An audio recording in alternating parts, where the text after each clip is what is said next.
pas trop ce que je devrais être. Je croyais qu'on le ressentait. Je croyais que ça viendrait de soi-même tout seul quand on grandissait. Je pensais que c'était évidence.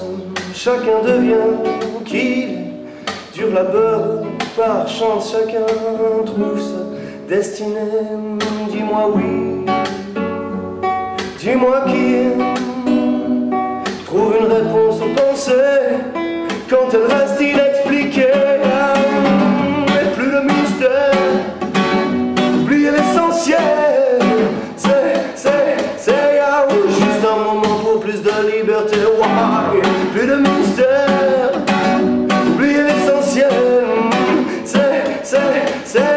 Juste un moment pour plus de liberté. C'était le temps des rêves sensés, des moments magiques, des vrais projets, des ambitions juste apaisées, des moments de grâce sans cesse répétés. Aussi vrai, ça pourrait être aussi fort que je le desserre. Ma force amplifie, s'arrête, je suis perdu et je le regrette. Et plus de mystère, oublier l'essentiel. Juste un moment pour plus de liberté. Why? Plus de mystère, oublier l'essentiel. Juste un moment pour plus de liberté.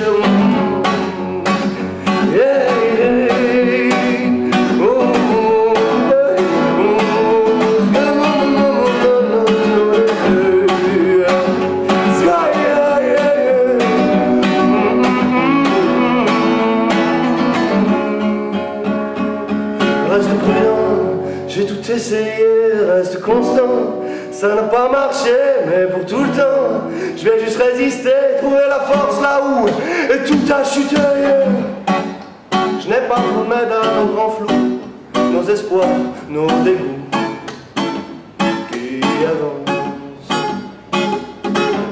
Juste un peu d'aide sur mon aura, quand tout à coup, il n'y a plus que toi qui te lance.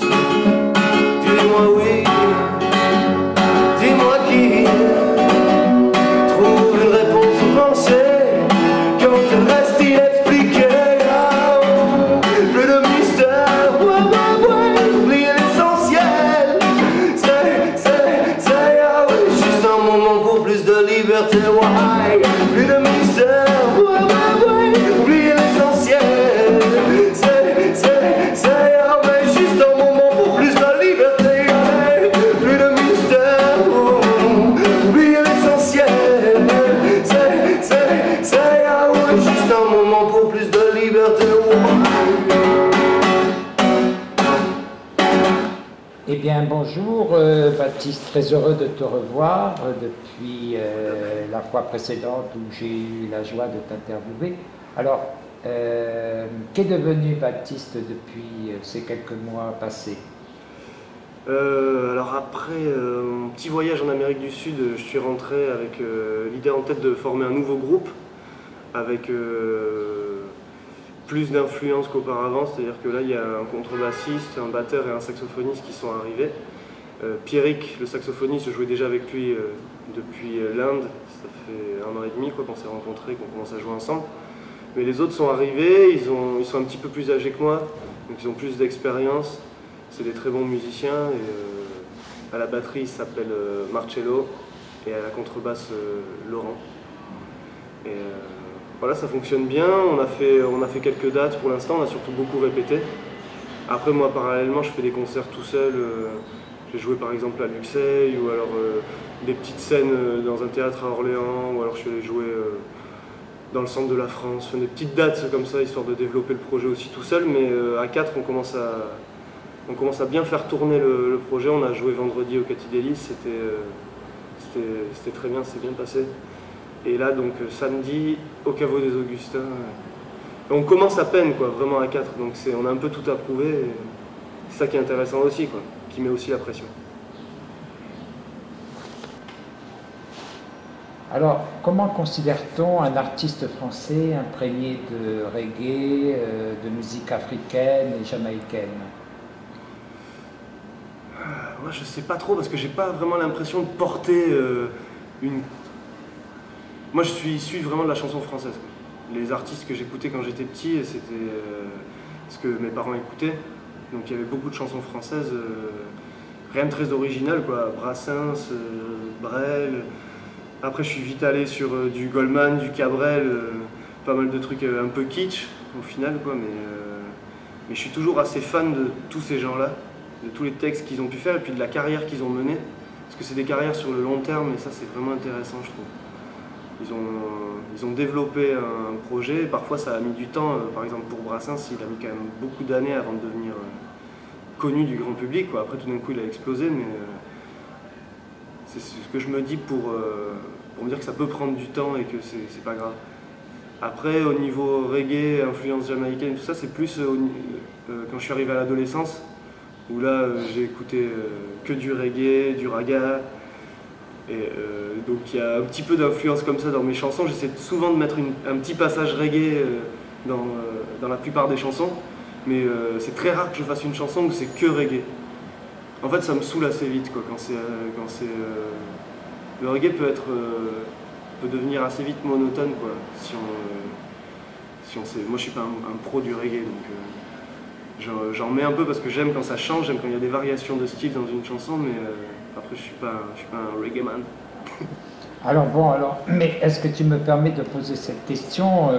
Tu sais que le monde entier a célébré les 30 ans de la disparition de Bob Marley. Qu'est-ce que cela t'a laissé en toi, ce musicien? Déjà, ce qu'il y a de vraiment important pour moi dans sa carrière, c'est qu'il se battait pour autre chose que ça allait au-delà de sa musique. C'est ça qui est intéressant, quoi. C'est essayer de faire de la musique pour donner un message. Là, c'est sûr que Bob Marley il défendait des thèmes qui étaient ultra importants pour l'humanité. Bob Marley, je le vois comme un modèle pour plein de choses, ça c'est sûr, comme plein de jeunes aujourd'hui. Mais c'est vrai que dans le contexte de vie qu'on a actuellement, c'est quand même plus difficile d'être un rebelle, parce que les thèmes sur lesquels se rebeller sont un peu plus flous qu'avant. Il y a moins de choses qui sont abusées aujourd'hui, quoi.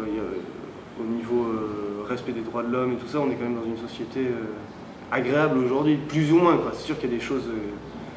tout ça pour dire que le message de Bob Marley il était complètement justifié, il allait au-delà de sa musique. Et moi je peux pas avoir la prétention de délivrer un message de cette portée-là, ça c'est sûr. Mais par contre, j'essaye juste à mon niveau, à mon petit niveau, de donner un message des expériences que j'ai vécues. Le fait de vouloir partir d'un quotidien, essayer de vivre d'autres choses, des choses sur lesquelles on a l'impression qu'elles sont difficiles à vivre ou voire impossibles, puis rencontrer d'autres personnes, parler d'autres langues, s'intéresser à ce qui se passe autour de soi. De la simplicité aussi. Il y a beaucoup de gens qui reprennent ces thèmes, quoi, essayer de vivre l'instant présent.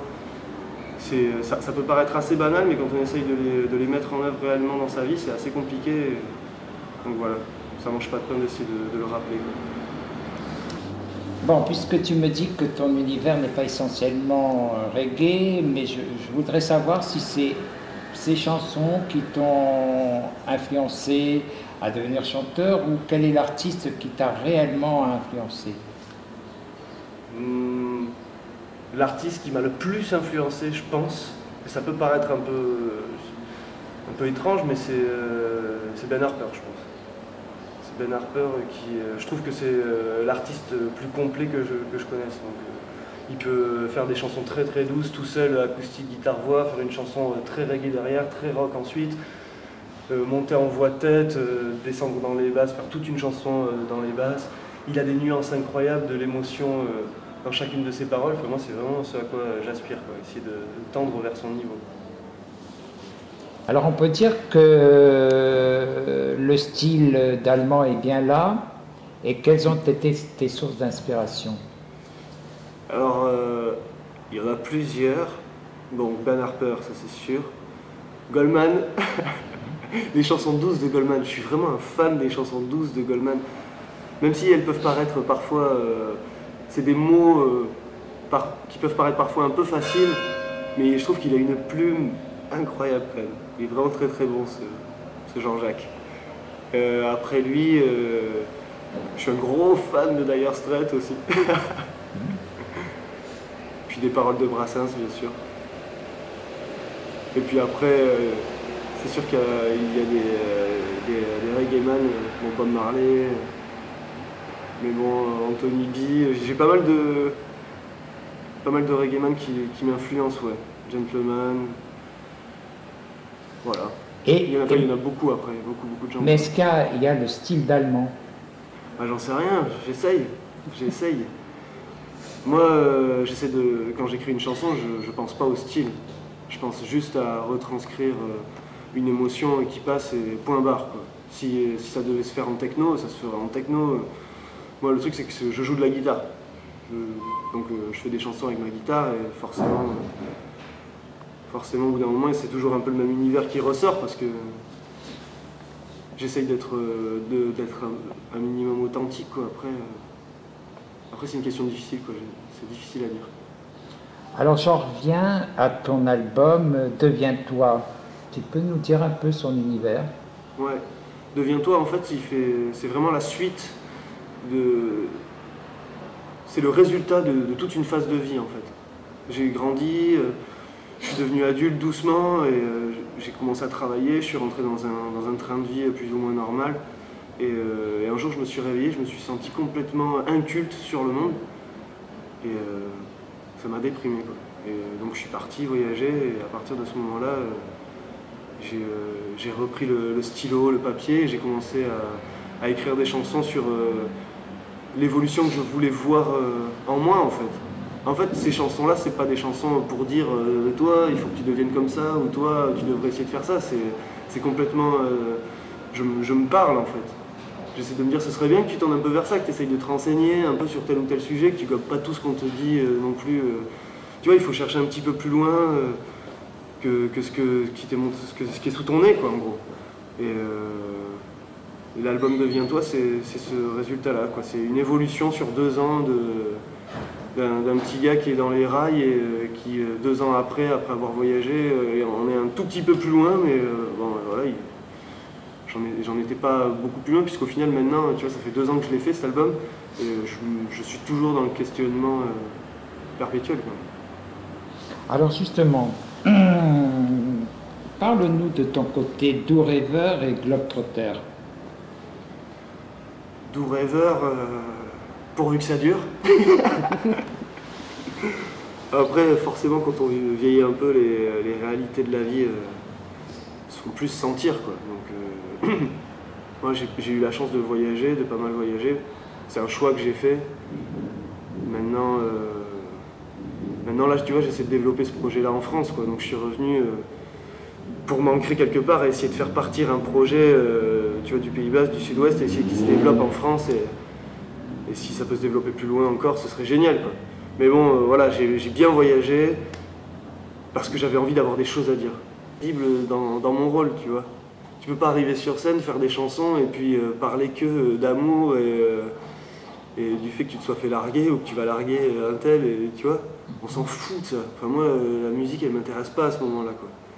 Donc le voyage, c'est ça que ça m'apporte, quoi. Des nouvelles rencontres, des gens qui vivent des choses complètement hors du temps et qui ont des expériences de vie géniales, quoi.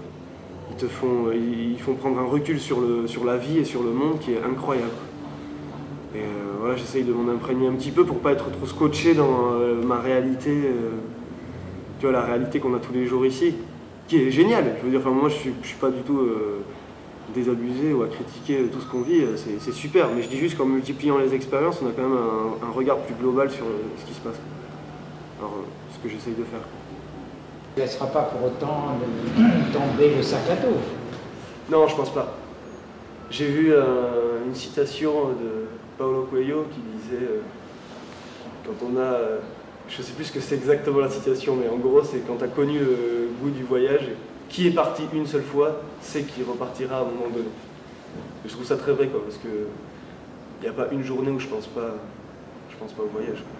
C'est sûr.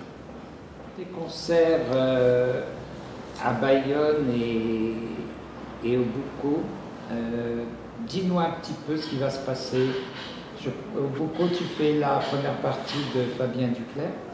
Ouais. Et donc voilà, je voudrais que tu fasses connaître à tes fans ce qui va se passer ces 2 soirées-là. Alors, je vais commencer chronologiquement. Samedi, au Caveau des Augustins, on joue avec, en première partie, The Mellow.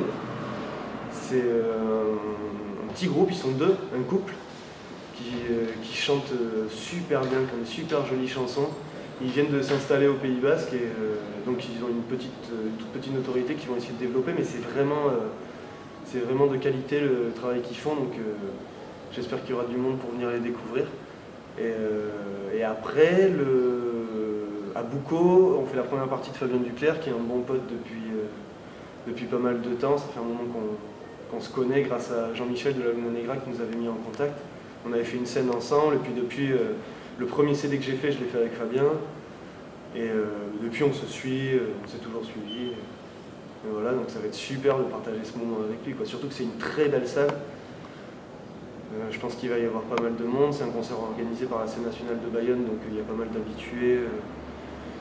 Donc ça va être 2 très belles dates. Je suis très content de ça. Donc Baptiste, j'ai lu que tu avais une tournée au Québec, un concert au Divan du Monde à Paris. Dis-moi, tu ne vas pas chômer en 2012? Ouais, logiquement ça devrait être une année assez cruciale pour nous. Donc la date à Paris, c'est très important parce que de toute façon, il faut se montrer dans la capitale pour espérer avoir un nom en France. Donc ouais, j'ai vraiment hâte de jouer dans cette salle qui est assez mythique, quoi. C'est quand même une belle salle, c'est une très belle salle. Et après pour la tournée au Québec, c'est une tournée qui devrait se faire dans les centres culturels basques, les instituts culturels basques. Et c'est pas encore sûr à 100%, mais on a quand même de bonnes chances de croire que ça va se faire. Et donc voilà, super expérience en prévision encore, parce qu'on a fait ça, tu vois, on a fait une tournée en Inde, en Angleterre, en Irlande. On sait un peu ce que c'est. Maintenant, Montréal et le Québec, c'est quand même... il y a une scène francophone qui est très active, c'est très important de se montrer là-bas aussi. J'ai vraiment hâte de voir ce que ça donne, quoi, ce que les groupes là-bas envoient. Comme j'ai envie d'aller jouer en Belgique, en Suisse, tu vois, tous les endroits francophones comme ça qui sont très ouverts, quoi. Ils sont très très ouverts au niveau musical et c'est souvent des bons tremplins pour les artistes de la métropole, quoi. Alors, le mot de la fin, tout en te remerciant de t'être prêté à ce jeu de questions-réponses, est-ce que tu as un message pour tes fans qui te suivent et puis pour les lecteurs du blog? Déjà, je voudrais dire que c'est très important d'avoir des gens qui nous suivent. Donc ça, c'est vraiment un truc génial, c'est un truc complètement nouveau pour moi, quoi. Donc c'est vrai que je ne sais pas trop encore comment me placer par rapport à ça. Je vois qu'il y a beaucoup de monde sur Facebook qui nous suit. Et ça fait chaud au cœur parce que plus ça va, plus j'avance et plus je me rends compte que ça ne peut pas aller sans personnes qui suivent, sans personnes qui aiment, quoi. C'est un métier qu'on fait, si les gens aiment, ils cautionnent, ils n'aiment pas, ils ne cautionnent pas. Donc là pour l'instant, il y a de plus en plus de gens qui cautionnent. Donc j'espère que ça va continuer, j'espère que les gens vont en parler, continuer à en parler parce que là l'album Deviens-toi, c'est un album qui marche bien en bouche à oreille. Tu vois, on en a vendu pas mal sur internet. Moi je reçois des lettres tout le temps, j'en envoie par la poste.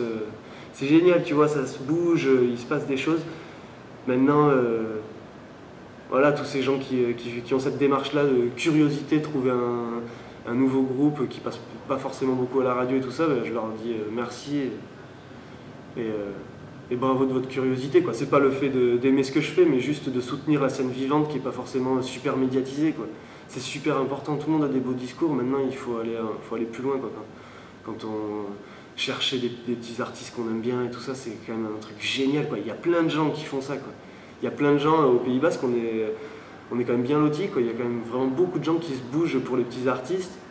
Et en France, il y a plein de régions comme ça, et voilà, je pense que les petits artistes ont encore pas mal de bonnes heures devant eux, ou je sais pas comment on peut dire ça, mais en tout cas, il y a possibilité d'avancer, quoi. On n'est pas devant un mur où c'est impossible, qui est impossible à franchir, quoi. J'espère. J'ai pas encore assez d'expérience, mais si un jour je vends 10 millions d'albums, je reviendrai ici et je vous dirai ouais, c'est possible, putain. J'ai oublié de te dire, pour le concert au Boucau avec Fabien Duclerc, c'est complet. Donc c'est quand même une belle satisfaction, parce qu'il y a quand même 500 personnes, je crois. C'est une capacité de 500 personnes, donc ça fait bien, ça se développe, on y croit, on le fait avec la passion, on est tous passionnés là-dedans, il n'y a pas de secret, quoi. Pour faire ce métier, il faut être passionné, il faut avoir la rage de faire ce qu'on aime dans la vie et ce qu'on défend, quoi. Comme je te disais tout à l'heure, défendre un message aussi, un style de vie, ça va au-delà de la musique, c'est quelque chose qu'on défend avec ses tripes, quoi. Voilà. Ça c'est une chanson que j'ai fait pour mes potes rencontrés en Australie.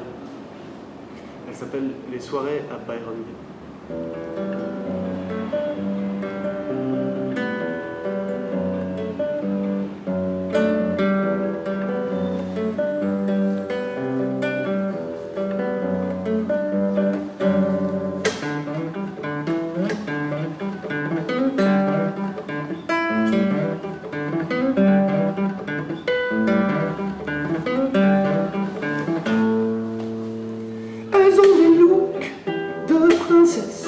De belles histoires. Les jolies filles n'ont que faire de leur miroir. Je me dis qu'elles rêvent, mais c'est trop tard. Les beaux garçons sont des dragons, ont des pouvoirs. Ils voient des bouts de feu, des éclairs, des transmutations guerrières. Dans le noir, je me dis qu'ils rêvent, mais c'est trop tard.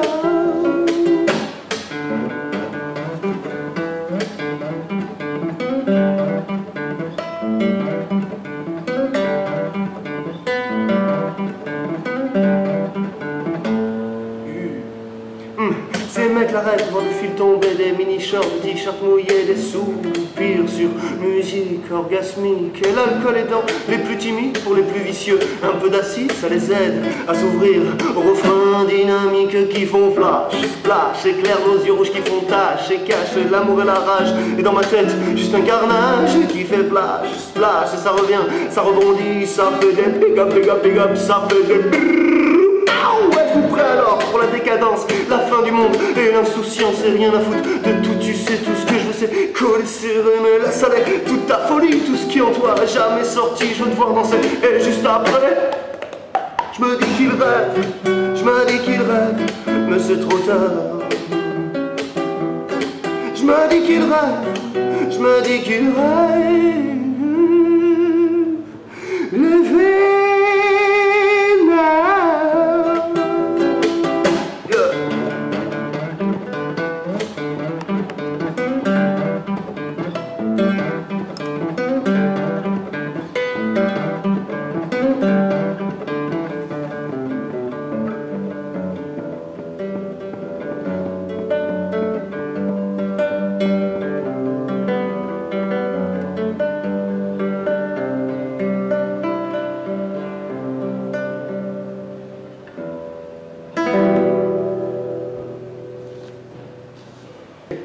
N'oubliez pas d'aller visiter le blog d'Alicia Sneaker, le blog d'Alain Pierre Pereira, où vous pourrez voir plein de vidéos de nouveaux groupes justement. Parce que il y a pas mal de nouveaux groupes qui se développent au Pays Basque, dans le sud-ouest. Donc c'est important d'aller regarder ce qui se fait, quoi. Et donc voilà, merci à vous.